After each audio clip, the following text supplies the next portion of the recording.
तो दोस्तों हमारा जो फर्स्ट चैप्टर है इंडियन पॉलिटी में, वो है इंडियन डेमोक्रेसी। तो इंडियन डेमोक्रेसी में हमें क्या क्या पढ़ना है? इंडियन डेमोक्रेसी में मेनली पढ़ना है आइडियल फीचर्स ऑफ कॉन्स्टिट्यूशन। उसमें हमें देखना है कि हमारा जो कॉन्स्टिट्यूशन है, हमारा देश का जो संविधान है जिस पे देश चलता है, वो किन प्रिंसिपल्स पे काम करती है। तो वो करती है काम दोस्तों sovereign. Sovereign means India is a independent and it's internal and external affairs it is not under the control of any other country. मतलब सोवरेन मतलब खुद से पावरफुल, खुद से ही सब कुछ करने वाली, किसी और कंट्री पे डिपेंडेंट नहीं होने वाली। पहले जैसे हम ब्रिटेन पे डिपेंडेंट थे, उसके आज़ादी के बाद हम जो है सोवरेन है। उसके बाद है सोशलिस्ट।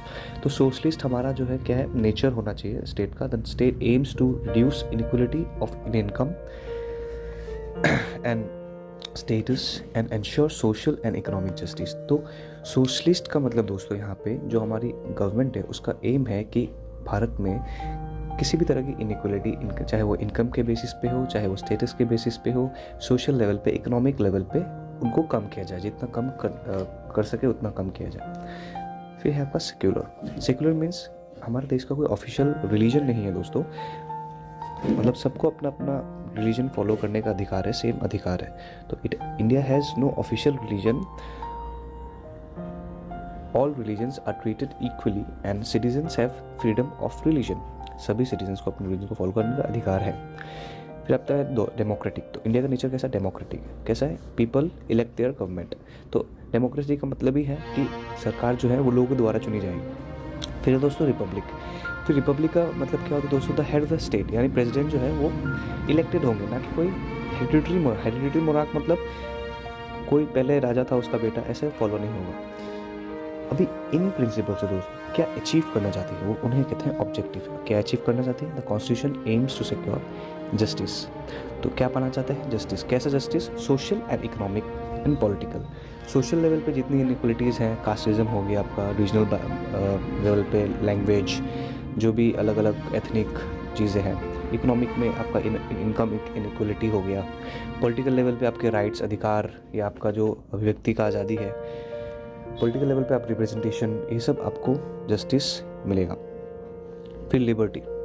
लिबर्टी मतलब of thought, expression, belief, faith and worship. और सभी नागरिकों को लिबर्टी है क्या? किसका? थॉट का, अपने विचारों को प्रकट करने का, एक्सप्रेशन, बिलीफ, अपने जो भी अपने बिलीफ है उसको मानने का, फेथ एंड वर्शिप। सभी के लोग, इतना डाइवर्स कंट्री है हमारा, तो ये सभी चीज़ों को इंक्लूड किया गया। इक्वलिटी। इक्वलिटी किसका? स्टेटस और अपॉर्चुनिटी। जैसे अंबानी को भी एक ही वोट काउंट होता है दोस्तों, वैसे ही किसी गरीब का भी एक ही वोट काउंट होगा। ऐसा नहीं कि कोई रिच है तो उसका 10 वोट काउंट हो रहा है।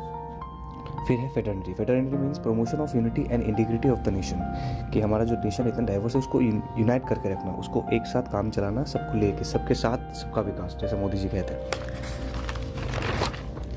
फिर दूसरा जो टॉपिक है वो है federal characteristics of Indian constitution. अभी हमारा जो इंडियन कॉन्स्टिट्यूशन है वो कैसे काम करता है, उसका स्ट्रक्चर कैसा है? स्ट्रक्चर जो है वो फेडरल है। फेडरल यानी जो डिवीजन पावर को, क्योंकि इतना बड़ा कंट्री है दोस्तों, तो एक किसी को अगर पावर दे देंगे तो अपने हिसाब से चलाएगा। इसीलिए इतना डाइवर्स लोगों को चलाने के लिए पावर को डिवाइड किया गया। तो डुअल गवर्नमेंट है, तो 2 लेवल्स ऑफ गवर्नमेंट है। एक है यूनियन गवर्नमेंट जो कि सेंट्रल गवर्नमेंट है, जिसमें बीजेपी है अभी, और दूसरी जो है वो स्टेट गवर्नमेंट है, वहाँ पे अभी भी हमारे आसाम में भी बीजेपी है। Both drive there powers from the constitution. तो दोनों को ही अपनी पावर जो है वो कॉन्स्टिट्यूशन से ही मिलती है, संविधान, द सुप्रीम। फिर डिवीजन ऑफ पावर कैसे डिवाइड किया गया? Union list, state list and concurrent list. तो हर एक लेवल पे पावर को बांटा गया। यूनियन लिस्ट पे डिफेंस, फिर आपका फॉरेन पॉलिसी, ये सब आपका यहाँ पे आ जाएगी। और स्टेट लिस्ट पे आपकी पुलिस और जो भी स्टेट लेवल पे चीज़ें होती हैं, लैंड, ये सब। और कॉन्करेंट लिस्ट में कुछ दोनों बातें शेयर होती हैं, जैसे कि कुछ एजुकेशन, हेल्थ, ये सब कॉमन है, तो ये शेयर होती हैं दोनों लिस्ट में। तो स्टेट लेवल और यूनियन लेवल पे पावर को बांटा गया। दिस क्लियरली डिस्ट्रीब्यूशन से की फेडरल फीचर है। तो ये बहुत ही इंपॉर्टेंट है क्योंकि ये पावर को परफेक्टली बैलेंस करता है यहाँ पर। रिटन कॉन्स्टिट्यूशन हमारे, और क्या होना चाहिए दोस्तों? रिटन। तो हमारा जो कॉन्स्टिट्यूशन है भारत का, वो सबसे लंबा लिखने वाला, India has one of the longest written constitution है। इट तो है और दुनिया का सबसे लंबा लिखा हुआ है। और चौथा है supremacy of the constitution. Constitution सबसे प्रधान होना चाहिए, जो कि है। तो constitution is the supreme law of the land, both centre and states must follow it. तो ये 4 बातें जो है ये फेडरलिस्ट कैरेक्टरिस्टिक में होनी चाहिए। और क्या होना चाहिए दोस्तों, और होना चाहिए रिजिड कॉन्स्टिट्यूशन होना चाहिए हमारा, क्योंकि जो कुछ चीज़ें हैं वो सबसे पूछ के करनी चाहिए, तो स्टेट लेवल पे भी उसको पूछा जाए। तो ऐसी चीज़ों में कुछ चीज़ों में जो है rectification by the half of the states उनमें भी इंक्लूडेड हो जाता है, जो आर्टिकल 368 के अंतर्गत आता है। फिर आपका इंडिपेंडेंट जुडिशरी को क्या क्या है अलग रखा गया है, सेपरेट करके, जैसे Supreme Court acts as a guardian of the constitution. नहीं तो क्या हो जाएगा, सब ओवरलैप कर जाएगा। तो ये गार्जियन की तरह काम करते हैं, जो चेक एंड बैलेंस बनाए रखते हैं। तो resolve disputes between centre and states, तो आर्टिकल 131 ये पावर देता है सुप्रीम कोर्ट को। फिर बाइकैमरल लेजिस्लेचर, तो लेजिस्लेचर जो है हमारा Rajya Sabha represent the states and the centre, it protects the law, it protect the states interest. तो राज्यसभा हो जाता है वो स्टेट के इंटरेस्ट को प्रोटेक्ट करता है, और इनडायरेक्टली इलेक्टेड किए जाते हैं वहाँ पे। Thus, India has a federal structure with a clear division of power, written and supreme constitution, independent judiciary and dual polity, though state with strong unitary features। तो ये हमारे फीचर्स हैं, इनको चलाने के लिए ये फेडरल स्ट्रक्चर को बनाया गया है, ताकि सब एक साथ मिलकर काम कर पाएँ। और जो आखिरी टॉपिक है वो है दोस्तों पार्लियामेंट्री डेमोक्रेसी में। अभी इंडिया में जो है वो पार्लियामेंट्री डेमोक्रेसी, अलग अलग दुनिया में अलग अलग देशों में अलग अलग प्रकार की डेमोक्रेसी देखने को मिलती है। तो इंडिया में जो है पार्लियामेंट्री डेमोक्रेसी है, जहाँ पे प्राइम मिनिस्टर जो होते हैं वो गवर्नमेंट के हेड होते हैं। तो parliamentary democracy is a system of government in which the executive is responsible to the legislature, parliament. In India PMC, the Prime Minister and Council of Ministers, मतलब प्रधानमंत्री और उनके जो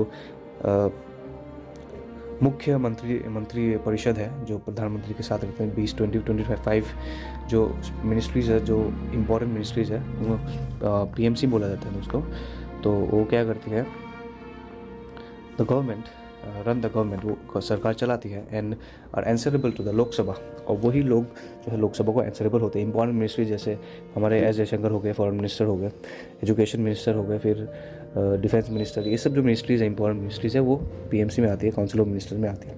फिर मेन फीचर्स क्या हो गया दोस्तों, इसमें मेन फीचर जो है the president is the nominal head. तो हमारे जो प्रेसिडेंट हैं, प्रेजेंट हमारे द्रौपदी मुर्मू हैं, वो नॉमिनल होते हैं, नॉमिनल, पर असली जो पावर होती है तो PM is the real head. तो PM के पास होती है रियल पावर, तो PM is the actual head of the government, but president is the nominal head. तो नॉमिनल प्रेसिडेंट को हम नॉर्मली भेजते हैं।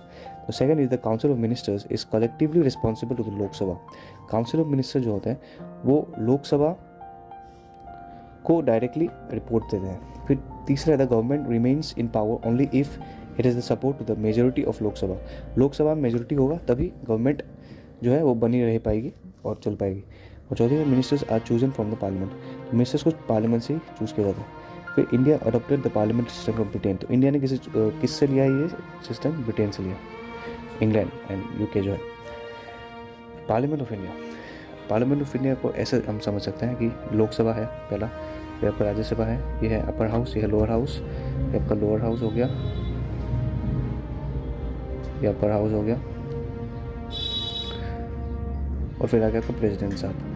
तो लोकसभा के उसको बोलते हैं हाउस ऑफ द पीपल, क्योंकि यहाँ पे जो 545 मेंबर्स होते हैं ये चुन के आते हैं लोगों द्वारा, ठीक है, इलेक्टेड डायरेक्टली इलेक्टेड पीपल। और राज्यसभा में जो इसको बोलते हैं काउंसिल ऑफ स्टेट्स, इसमें 250 मेंबर्स होते हैं, जो हम लोग नहीं करते हैं उनको इलेक्ट, बल्कि MPs MLA जिनको हमने इलेक्ट किया वो लोग वोट करते हैं उसमें, और प्रेसिडेंट को भी MP MLA ही वोट करते हैं। तो ये हमारा था पहला चैप्टर पॉलिटी का।